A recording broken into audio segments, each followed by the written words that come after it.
क्या है आध्यात्म? दर्शन, चिंतन धारा, विद्या या संस्कृति की परंपरागत विरासत। आध्यात्म दर्शन यानी जीवन का शाश्वत सत्य। मानव जीवन से जुड़े शाश्वत सत्यों को जानिए और समझिए उपासक डॉक्टर सोहन राज तातेड़ से हमारे खास कार्यक्रम आत्मविज्ञान में। आत्मविज्ञान यानी सही दृष्टि, सही सोच। भाई और बहनों, मातृशक्ति को नमन। स्टूडियो में आपका हार्दिक स्वागत है, अभिनंदन है, सत्कार है। आत्मविज्ञान साइंस ऑफ द सोल कार्यक्रम के अंतर्गत हम आपको सही दृष्टि, सही सोच, राइट विजन, राइट थिंकिंग के तहत आपकी जितनी जितनी नकारात्मक सोच है, जितने जितने आपके बुरे भाव, बुरे विचार है, उसको हम सकारात्मक सोच में बदलते हैं, उसको हम अच्छे विचारों में बदलते हैं। क्यों बदलना चाहते हैं? आपको एक अच्छा इंसान बनाना चाहते हैं। एक अच्छे इंसान से एक अच्छा समाज का निर्माण होगा और एक अच्छा विश्व का निर्माण होगा, वसुधैव कुटुंबकम का निर्माण होगा। यही हमारी मंशा है, यही हमारा इरादा है। इसीलिए हमारा ये आत्मविज्ञान कार्यक्रम प्रारंभ किया गया और इस कार्यक्रम के सेंटर के अंदर आत्मा को रखा गया है। जहां सेंटर में आत्मा होगी वहां सभी चीज प्रमाणिक होगी, क्योंकि आत्मा में कोई अशुद्धि नहीं है। हमारा मूल तत्व जो आत्मा है वह शुद्ध आत्मा है और वो अनंत ज्ञान वाला है, अनंत दर्शन वाला है, अनंत शक्ति वाला है, अनंत सुख का धाम है और वही हम पाना चाहते हैं। ये सारा कार्य हम नए नए एपिसोड्स के माध्यम से करते हैं। तो आज हमारा बहुत ही सुंदर एपिसोड है आत्मा से परमात्मा। भाई और बहनों, ये हमारी एक प्रचलित कहावत है, आत्मा सो परमात्मा। यानी परमात्मा हमारा मूल आत्मा है, लेकिन हमारे भीतर जो आत्मा है वह शरीर के कारण, आवरण होने के कारण जो है वह बॉन्डेड आत्मा हो गया, बद्ध आत्मा हो गया, वह इम्प्योर हो गया। ये इम्प्योर क्यों होता है कि इस हमारे चेतन तत्व के साथ में ये जो शरीर जो जुड़ जाता है, शरीर और चेतन तत्व के बीच में अज्ञान रूपी वेल्डिंग के कारण जो है वह आत्मा परमात्मा नहीं बन सकता। भीतर जो आत्मा है वह परमात्मा ही है, चाहे चूहे का है, बिल्ली का है, राम का है, आपका है, मेरा है, महावीर का है, 24 तीर्थंकरों का है। वह तो मूल रूप में परमात्मा ही है, लेकिन वो परमात्मा के रूप में प्रकट नहीं हो रहा है।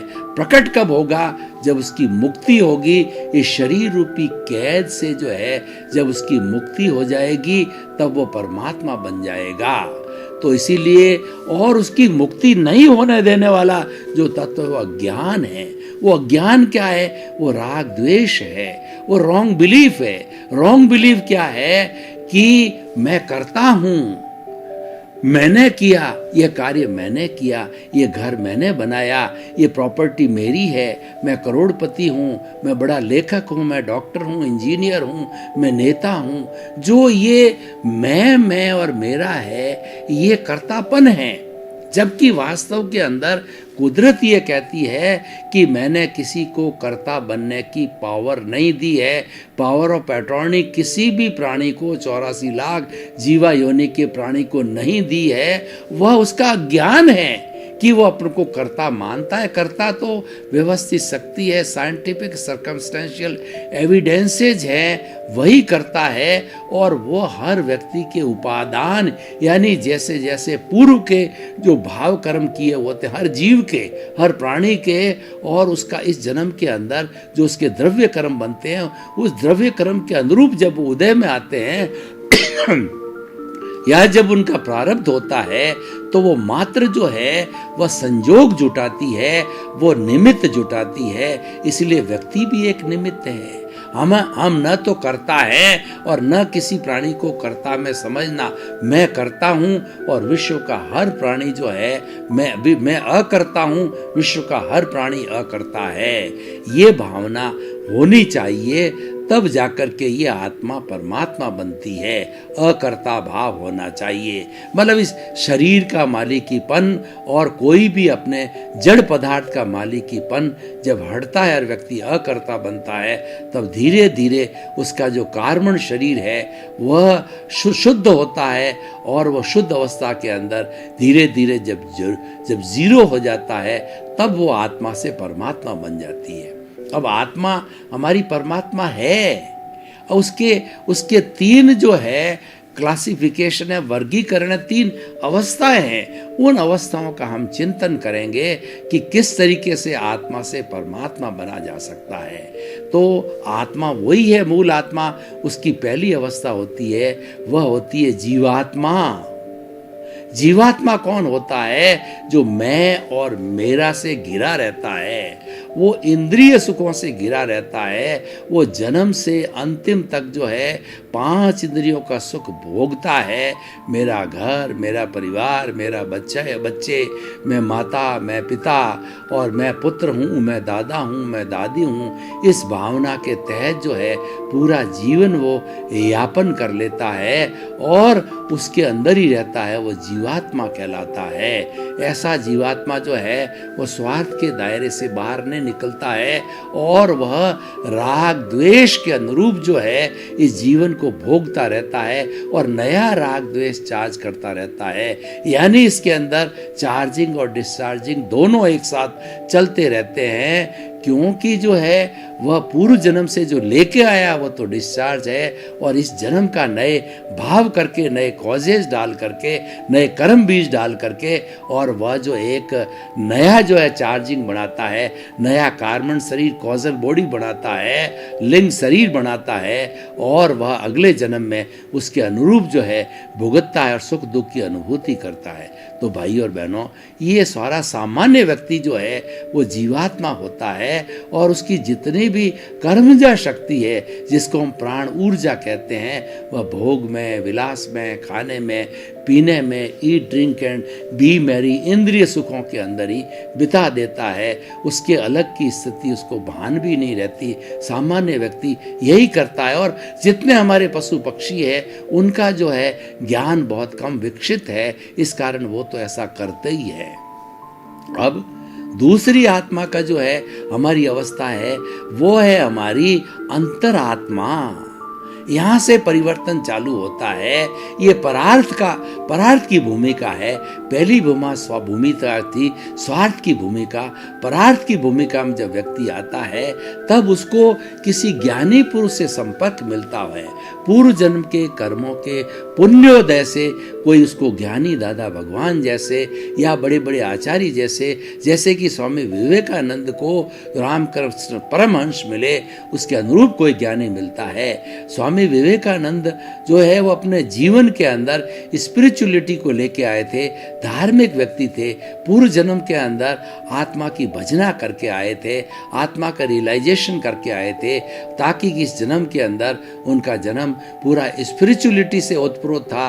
तो उन्होंने जो है वह ये खोज चालू करी कि मुझे अच्छा गुरु मिले, जो कि मुझे इस संसार रूपी समुद्र से तार सके, मुझे इस सुख दुख के जो दो पलड़े में झूल रहा हूँ, मुझे शाश्वत सुख दे सके। तो उन्होंने बहुत प्रयत्न किया, लेकिन वैसा जो है सद्गुरु नहीं मिला, ज्ञानी पुरुष नहीं मिला। समय आया जब जो है वो स्वामी रामकृष्ण परमहंस के अंदर आए, तो प्रथम नज़र के अंदर स्वामी रामकृष्ण परमहंस ने देखा कि मुझे शिष्य मिल गया, और स्वामी विवेकानंद ने देखा कि मुझे ज्ञानी गुरु मिल गए। और बहुत लंबी बात है, उसके बाद के अंदर उन्होंने जो है एनलाइटनमेंट को प्राप्त किया, कि जो है वो रामकृष्ण परमहंस ने बोला कि तुम बहुत काफ़ी 1 डज़न भाई बहन हो, और तुम्हारे घर के अंदर खाने की पूरी व्यवस्था नहीं है, आर्थिक कमजोरी है, तो तुम्हारे आर्थिक स्थिति अच्छी बने तो मैं देवी का भक्त हूँ, भीतर जाकर के देवी से मांगो कि मुझे अर्थ की प्राप्ति हो। तो लेकिन जब स्वामी विवेकानंद जो रामकृष्ण परमहंस से बात सुन करके देवी के सामने प्रकट हुए, तो देवी का वो जो विशाल स्वरूप, विराट स्वरूप, वो शांतिमय स्वरूप, आनंदमय स्वरूप को देख करके वो बात तो भूल गए और उन्होंने उस दिव्य प्रकाश के अंदर देवी से माना कि हे goddess, give me the enlightenment, मुझे मेरे स्वयं के अस्तित्व की जानकारी कराओ, मुझे सद्ज्ञान दो, मुझे ब्रह्म ज्ञान दो और मुझे मोक्ष का ज्ञान दो। तो देवी ने उनको एनलाइटनमेंट दे दिया और वो अंतर आत्मा बन गए। तो किसी ज्ञानी की कृपा से जो है हम अंतर आत्मा बनते हैं। दादा भगवान बहुत बड़े ज्ञानी हुए हैं, तो ऐसे वो अक्रम विज्ञान के ज्ञानी वो क्या करते हैं, जब उनसे पास में ज्ञान लेते हैं तब 100% हमारे को वो आत्मा की प्रतीति करा देते हैं कि तुम शरीर से अलग एक जो शुद्ध आत्म तत्व हो, हालांकि अभी शुद्ध हुए नहीं हो, लेकिन वो प्रतीति हो जाती है कि मैं शुद्ध आत्मा हूँ, मैं ज्ञाता हूँ, मैं दृष्टा हूँ, मैं जानने वाला हूँ, मैं देखने वाला हूँ और मैं अनंत ज्ञान वाला हूँ, मैं अनंत दर्शन वाला हूँ, मैं अनंत शक्ति वाला हूँ, मैं अनंत सुख का धाम हूँ, मैं सच्चिदानंद हूँ। ऐसी वो प्रतीति पैदा कर देते हैं और साथ साथ में बड़ी कृपा करके वो हमारे को जो है लगभग 15% जो है इस प्रतीति के साथ के अंदर हमें जागृति दे देते हैं। जागृति का अर्थ 15% हुआ कि 24 घंटे के अंदर आप जो है 2-3 घंटे धीरे धीरे टुकड़ों टुकड़ों में उसको याद रखो। तो हमें अभ्यास करना है। अब ये प्रतीति हमारी 100% है, वो जागृति को हमें बढ़ाना है।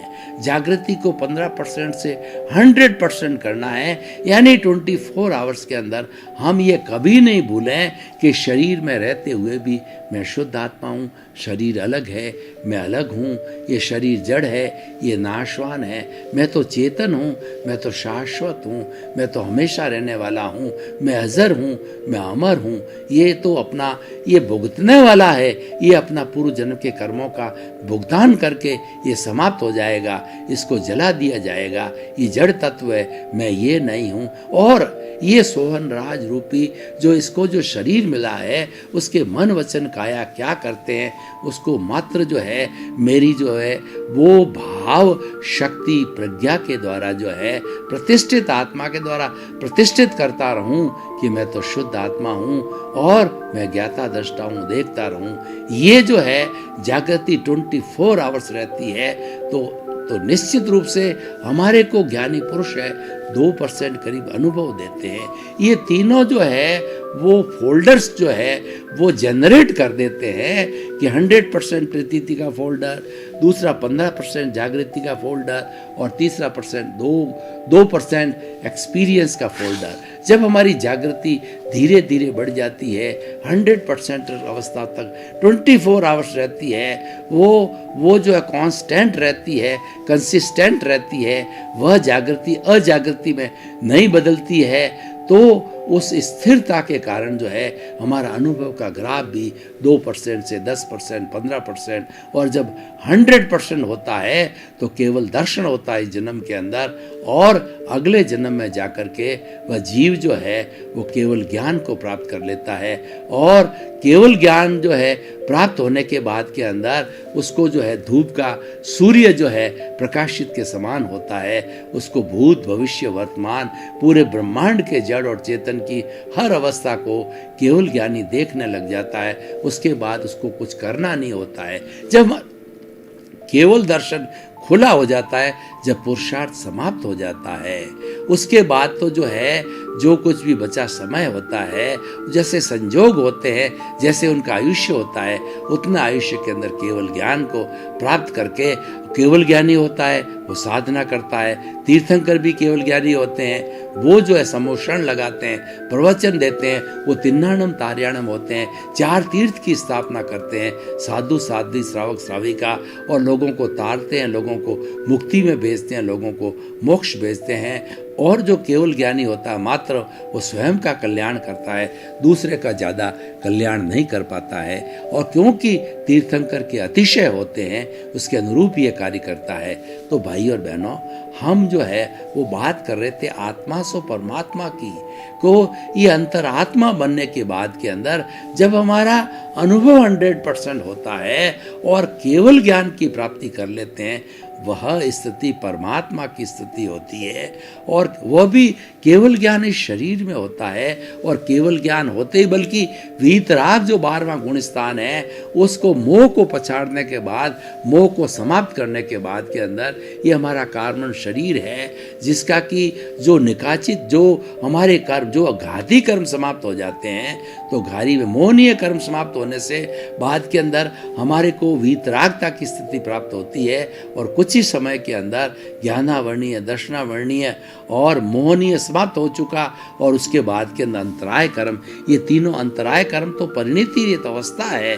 और ये हमारा जो ज्ञानावर्णीय, दर्शनावर्णीय कर्म 13वें गुणस्थान में जब समाप्त होता है, तो हमारा अंतराय टूट जाती है, टूट करके केवल ज्ञान हो जाता है, और मनुष्य जो ईश्वर का रूप हो जाता। तो भाइयों बहनों, वही परमात्मा है जिसने केवल ज्ञान को प्राप्त कर लिया, जिसने वीतरागता को प्राप्त किया, वही परमात्मा है।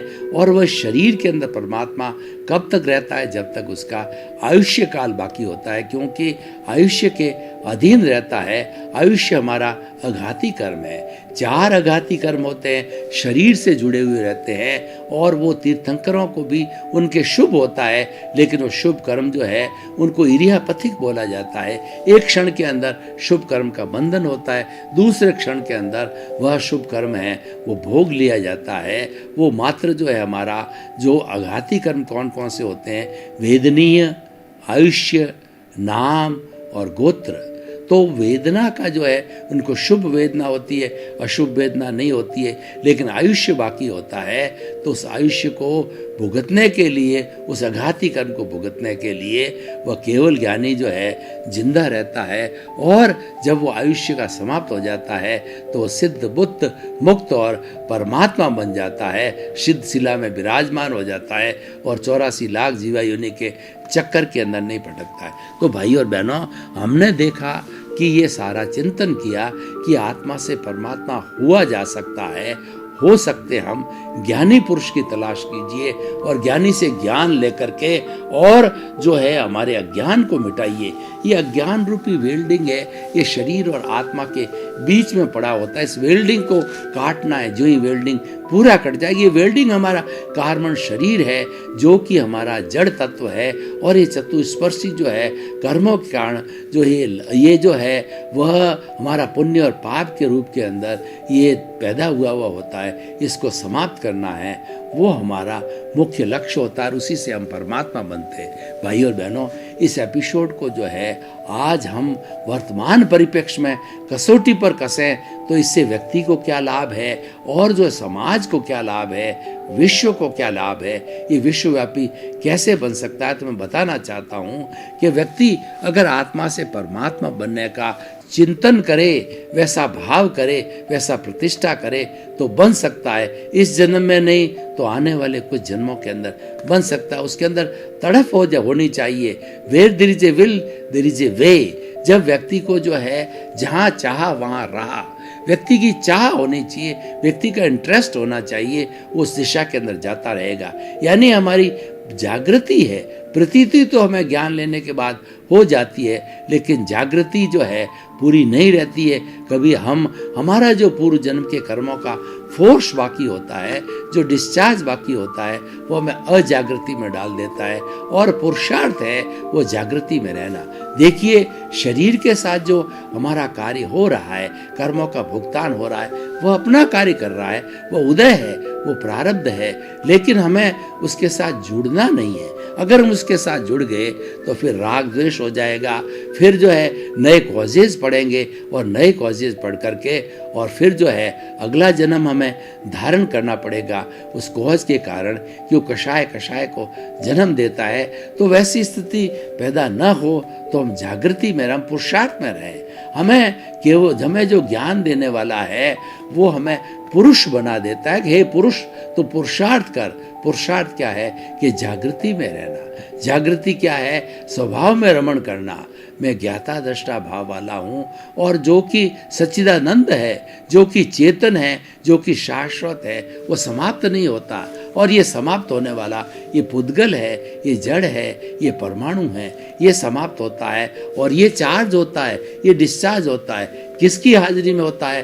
परमात्मा की हाजिरी में होता है। जो शुद्ध आत्मा भीतर बैठा है उसकी हाजिरी में होता है। और शुद्ध आत्मा जो है वही हमारा परमात्मा है। वह इस शरीर से अलग होना चाहता है, मुक्ति को प्राप्त होना चाहता है। तो वो मुक्ति से जो प्राप्ति का जो साधन है वही आत्मा से परमात्मा बनने का जो है वो साधन होता है। और आत्मा सो परमात्मा कहा गया। ये भी बात सही है कि सब में जो मूल आत्मा है वो सबकी एक जैसी है, सब में समानता है। वो समानता भूत भविष्य वर्तमान सब में मूल आत्मा में कोई फर्क नहीं आता है। मूल आत्मा तो स्थायी होती है, स्थिर होती है। जो बदलता है वो जड़ है, क्योंकि जड़ है वो गलन मिलन धर्मा होता है। जड़ के अंदर जो है वो पर्याय बदलते रहते हैं। कभी उत्पाद होता है, कभी व्यय होता है। और उत्पाद व्यय के साथ में हालांकि वो जड़ जड़ ही रहता है, वो चेतन नहीं हो सकता।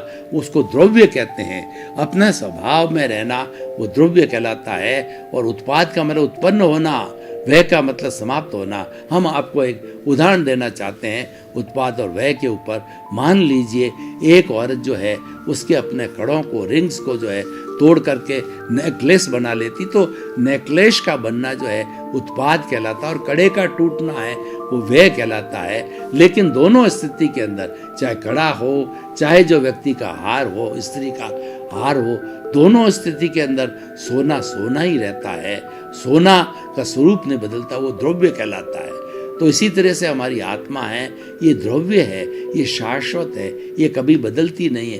बदलता है वो जड़ पदार्थ है, क्योंकि गलता है, मिलता है, पैदा होता है। उसी से ये सारा संसार खड़ा हुआ है। और विज्ञान ने भी 106 तरह के जो हमारे सब्सटेंसेस निकाले हैं, हमारे जो द्रव्य निकाले हैं, उसके अंदर सोना है, चांदी है, प्लेटिनम है, टिटेनियम है, और जो पोटाशियम है, और जो सॉल्ट है, सोडियम क्लोराइड है। इस तरीके से सारे तत्व जो निकाले गए हैं वो सारा जड़ पदार्थ है। और ये टूटते रहते हैं, जुड़ते रहते हैं, टूटते रहते हैं, जुड़ते रहते हैं। और इस संसार चलता रहे। इसके टूटने और जुड़ने के लिए कहा गया है कि संसार जो है सरणशील है, मतलब वो संचरण करता है, हर वक्त बदलता है, हर वक्त हर वस्तु बदलती है।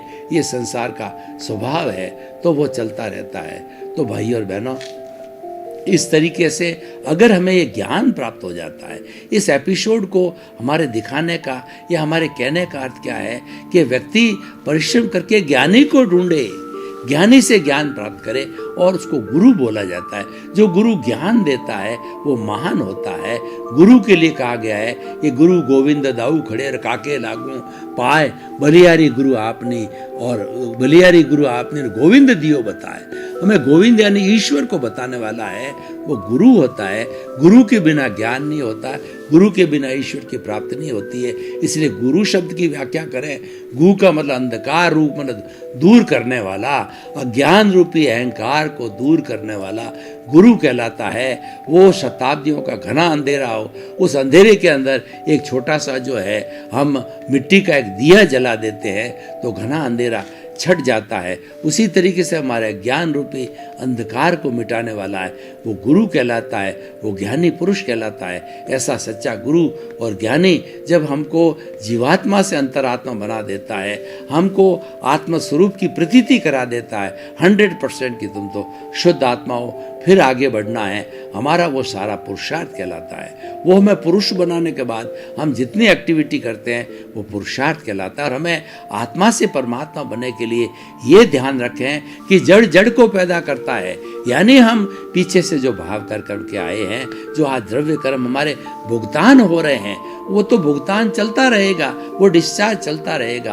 अब उसके अंदर आप टांग अड़ाते हो कि ये मैंने किया, ये मैं कर रहा हूँ, मैंने तपस्या की, मैं साधु बना, और जो है मैं नौकारसी करता हूँ, और मैं मंदिर जाता हूँ, और ईश्वर की भक्ति करता हूँ। ये सारा जो है हमारा जो है वो कहना चाहिए हमारा उदय भाव है, उसको हम परिणाम मानते मानते हैं तो ये हमारा फिर से एक मिथ्या ज्ञान है, ये अज्ञान है, ये तो परिणाम है, ये जड़ के बदलने की प्रक्रिया है और ये आपका पुरुषार्थ नहीं है। आपको तो ज्ञानी पुरुष ने पुरुष बना दिया है, तुम पुरुषार्थ करो। पुरुषार्थ क्या है कि जो राग द्वेष इस शरीर के साथ चल रहा है, उदय भाव के साथ उसके साथ मत जुड़ो और हमेशा स्वभाव में रमण करो, विभाव में रमण मत करो।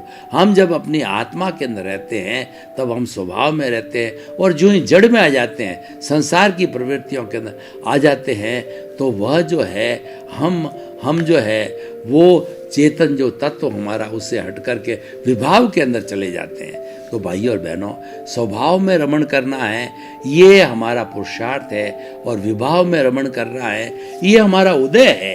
उसको हम पुरुषार्थ कभी नहीं माने, वह ज्ञान है। उसको हम पुरुषार्थ मानेंगे तो फिर से एक नई भूल करेंगे और नई भूल करने से हम राग द्वेष से जुड़ जाएंगे और जहाँ राग द्वेष से जुड़ेंगे वहाँ नए कॉजेज पड़ेंगे और कॉजेज के कारण जो है हमारा ये भाव कर्म पैदा होगा और आज का किया हुआ हमारा भाव कर्म आने वाले समय के अंदर हमारा उदय कर्म होगा और हमें एज इट इज़ भुगतना पड़ेगा। जो पिछले जन्म में करके आए हैं इस जन्म में एज इट इज़ भुगत रहे हैं और इस जन्म के अंदर जैसे हम भाव डालेंगे और न भाव डालें, हम कोई प्रतिक्रिया न करें, किसी को दोषी न माने, किसी के प्रति बुरा भाव न करें, ये समता का भाव रखें तो हमारे कॉजेज नहीं पड़ेंगे और कुछ ही हम एक जन्म में भी जो है मुक्ति को जा सकते हैं या 2-3 जन्मों के अंदर भी जो हमारा जो है मुक्ति को प्राप्त हो सकते हैं। अवधि ज्ञान को प्राप्त होने के बाद के अंदर हम मुक्ति को प्राप्त हो सकते हैं। तो भाइयों और बहनों, ये बहुत सुंदर एपिसोड है। आत्मा सो परमात्मा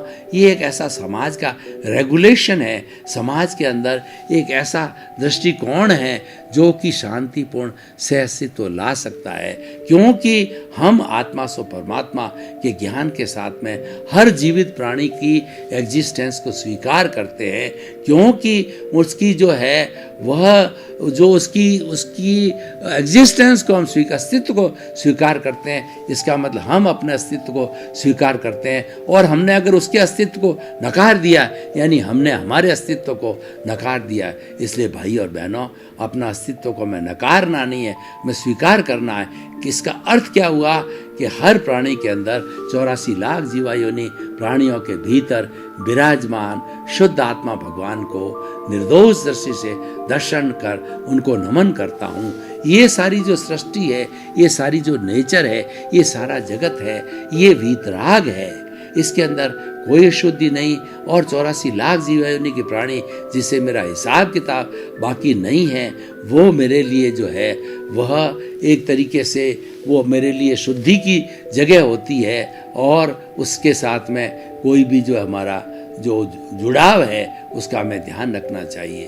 तो भाई और बहनों, मैं इस एपिसोड के माध्यम से क्या कहना चाहता हूँ कि आत्मा वही है। वह आत्मा जब शुद्ध होती है तब वो परमात्मा बनती है और उस अशुद्ध आत्मा के साथ में कार्बन शरीर, लिंग शरीर, कॉजल बॉडी, 8 तरह के जो है द्रव्य कर्मों का पुलिंदा, ज्ञानावर्णीय, दर्शनावर्णीय, वेदनीय, मोहनीय, ऐश्य, नाम, गोत्र और अंतराय जो है, ये कर्मों का जो है पुलिंदा इसके साथ चलता रहता है और इसी कारण से ये अपने स्वरूप की प्राप्ति नहीं होना देता है। लेकिन हमारा पुरुषार्थ, हमारी जागृति ये है कि मैं तो शुद्ध आत्मा हूँ। तो जो जितना भी भुगतान सारा जो है मन वचन काया का जितना भी भुगतान होता है सब विचारों के द्वारा होता है। तो अगर आत्मा से परमात्मा बनना है तो जो विचार हमारे भीतर आ रहे हैं, जो कि हम लेकर के आए हैं, उदय भाव के अनुरूप विचार पैदा होते हैं। जब हम लेके आए हैं तो उन विचारों को बाईपास करो, उन विचारों के साथ मत जुड़ो।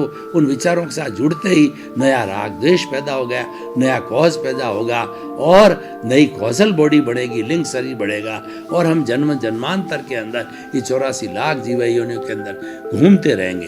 तो भाई और बहनों, आत्मा से परमात्मा सिद्धांत को हमने स्थापित किया और आत्मा से परमात्मा कैसे बने, हमने 3 अवस्थाओं को प्राप्त किया, जीवात्मा, अंतरात्मा और उसके बाद में परमात्मा। परमात्मा बनने के बाद में 84 लाख जीवयोनि के अंदर वो प्राणी कभी भी नहीं आता है, क्योंकि वो तो ईश्वर बन गया, अपनी भजना के अंदर चला गया। तो भाई और बहनों, हमें इससे बहुत बड़ी शिक्षा मिलती है कि हमें जो ये मनुष्य जन्म मिला है, ये मनुष्य जन्म जो है पूर्व जन्म के बहुत बड़े हमारे पुण्यों की वजह से जो है हमें प्राप्त होता है। और मनुष्य जन्म बनने के बाद में हमें ज्ञान की प्राप्ति करनी चाहिए, और ज्ञान की प्राप्ति हो जाती है तो पूरा जीवन है उस ज्ञान में लगाना चाहिए। वो ज्ञान क्या कहता है कि चेतन के पाले में रहो, अचेतन का पाला जो ये जड़ है उसे अलग रहो, क्योंकि हमने जड़ को स्पर्श कर लिया तो वो माया जो है वो पुनः इस पुरुष को जो है वो माया के अंदर फंसा देगी और वो संसार के अंदर घूमता रहेगा। इसीलिए हमें माया से दूर रहना चाहिए, यानी हमें अपने कार्बन शरीर को जो है, जो क्रोध मान माया लोभ का बना हुआ है, उसका धीरे धीरे हमें ज्ञान लेने के बाद में शुद्धिकरण करते रहना चाहिए। लेकिन हमारा पुरुषार्थ काम करना चाहिए कि जो कुछ भी मेरे पास में है उसमें मैं संतुष्ट रहूं, और उसके अंदर जो है मेरी जो है, जब मैं आत्मा के ज्ञान में रहूंगा तो ऑटोमेटिकली जो मैंने पाप दूसरे जीवों के साथ में जन्म जन्मांतर में किए हैं वो ऑटोमेटिकली साफ होते रहेंगे, यानी वो निर्जरा होती रहेगी। और जब पूर्ण निर्जरा हो जाएगी तब हम सिद्ध बुद्ध और मुक्त बन जाते हैं, कोई समझ नहीं लगता। तो भाई और बहनों, बहुत ही सुंदर एपिसोड है ये हमारी 7 अरब की जनसंख्या है, उसको बड़ी सत्संग करनी चाहिए।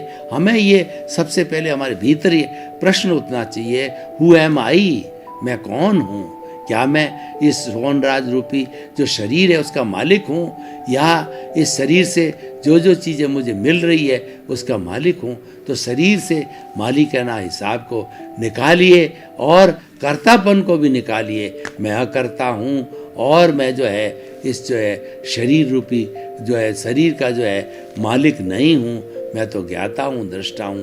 जब ये भावना, ये चिंतन जब हमारे भीतर आता है तो चिंतन जो है ऑटोमेटिकली शुद्धि करता रहता है, और एक समय आता है कि व्यक्ति जो है इस तरीके का पुरुषार्थ करते करते जागृति का है वो सिद्ध बुद्ध और मुक्त बन सकता है। तो भाई और बहनों, बहुत ही सुंदर विषय है, इस सुंदर के ऊपर घंटों घंटों चर्चा की जा सकती है, क्योंकि जो परमात्मा है उसके लक्षण क्या है? उसके लक्षण है सच्चिदानंद, सत का मतलब अविनाशी, वो कभी समाप्त नहीं होने वाला, भूत भविष्य वर्तमान की, जड़ की और चेतन की समस्त अवस्थाओं को जो है ये हमारा ब्रह्मांड जानता है, और उससे जो है हमें दूर रहना चाहिए, तभी हमारी मुक्ति संभव है। तो हमारे को मुक्त आत्मा से परमात्मा बनने के लिए जो सबसे मुख्य बात है कि राग द्वेष को कम करो, राग द्वेष को मिटाओ। जब ये राग द्वेष समस्त जो है अभ्यास करते करते मिट जाएगा तो एक समय जो आएगा हम मुक्ति को प्राप्त होंगे, और वही हमारा लक्ष्य था। क्योंकि जो मुक्ति को प्राप्त होने के लिए हर प्राणी स्वतंत्र है, लेकिन वो जैसे बीज बो देता है उसके बाद स्वतंत्र हो जाता है। तो उसे हमेशा प्रतीति तो हमारे ज्ञानी पुरुष ने हमको पैदा कर ली, लेकिन उसके बाद के अंदर हमारा ये विश्वास होना चाहिए कि जो है हम उस प्रतीति को आगे से आगे बढ़ाते रहें, ताकि कि हमारे को जल्दी से जल्दी सिद्ध और मुक्त होने की अवस्था प्राप्त हो जावे। तो भाई और बहनों, बहुत ही सुंदर विषय को जो है हम हर जगह किसी भी प्लेटफॉर्म के ऊपर जो इसका चिंतन कर सकते हैं। इसका कारण ये है कि जो है वो ये सारा जो चिंतन जो चल रहा है वह हमारे मुक्ति के लिए है, क्योंकि हमारा विषय जो है परमात्मा बनने का है। भाई और बहनों, आपका बहुत बहुत धन्यवाद। आप हमारा आत्मविज्ञान कार्यक्रम बराबर देख रहे हो। आपके प्रति मंगल भावना, शुभकामना। आपकी कोई भी जिज्ञासा हो तो हमारे पर्दे के पीछे हमारी जो ईमेल है, वेबसाइट है और हमारा जो मोबाइल ऐप बना हुआ है उसके माध्यम से आप अपनी जिज्ञासा को भेज सकते हैं। आपको तुरंत समाधान मिलेगा, और उस जिज्ञासा के समाधान के अनुरूप ही हम नए नए विषय लेते हैं। सारे हमारे विषय स्पिरिचुअलिटी से, अध्यात्म से जुड़े हुए विषय है। तो आप खूब इसका सत्संग करके और लाभ लीजिए। आपके प्रति मंगल भावना। आत्मविज्ञान में आत्मविज्ञान यानी सही दृष्टि, सही सोच।